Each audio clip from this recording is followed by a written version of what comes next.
रिश्ते अब कागजों पर सिमटने लगे हैं, मोहब्बत भी सौदे में बंटने लगे हैं। वफा की किताबें पुरानी हो गई, अब हर जज्बात में मतलब बसने लगे हैं। उत्तर प्रदेश के संत कबीर नगर जिले के कटारजोत गांव में जो हुआ वो समाज के लिए मिसाल है या बर्बादी की दस्तक, यह सोचना जरूरी हो गया है। ये कहानी है बबलू, राधिका और विकास की। एक पति जो अपने बच्चों का भविष्य देखता रहा और एक पत्नी जो अपने प्रेमी के साथ नई दुनिया बसाने चली गई। 2017 में बबलू और राधिका का विवाह हुआ। 7 सालों में 2 मासूम जिंदगियां आर्यन और शिवानी इस रिश्ते की छांव में पले बढ़े। मगर रिश्ते अब मजबूती से नहीं, स्वार्थ की डोर में बंधते हैं। राधिका का झुकाव गांव के ही विकास की तरफ हुआ और धीरे धीरे उसने अपने ही घर को पराया समझ लिया।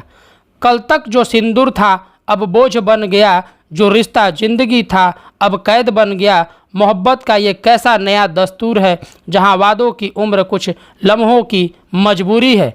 बबलू ने जब यह जाना तो उसने रिश्ते को समझने की कोशिश की, मगर समझाने के लिए जज्बात चाहिए और यहाँ तो बस अपने सुख की चाहत थी। पंचायत बैठी, फैसले हुए और अंत में पति ने खुद अपनी पत्नी की शादी उसकी प्रेमी से करवा दी। उसने कहा, अगर तुम्हारी खुशी किसी और के साथ है तो जाओ, मैं अपने बच्चों की परवरिश करूंगा। सवाल यह है कि क्या त्याग है या रिश्तों की हार? क्या यह समाज को नई दिशा देने वाला निर्णय है या फिर पारिवारिक मूल्यों पर लगा सबसे बड़ा गहरा घाव?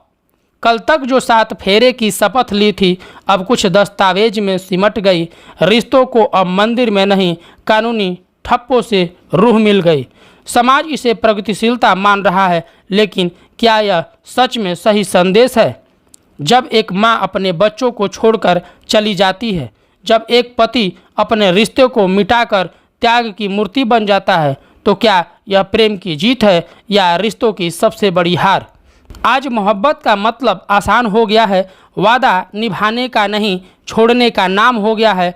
कल अगर ये चलन बन गया तो हर घर में वफा का जनाजा उठेगा। सोचिए आने वाली पीढ़ी इससे क्या सीखेगी कि जब भी मुश्किल आए तब भी मोहब्बत किसी और से हो जाए तो रिश्तों को छोड़कर आगे बढ़ जाना ही हल है। क्या शादी, परिवार, संस्कार सिर्फ नाम भर रह जाएंगे?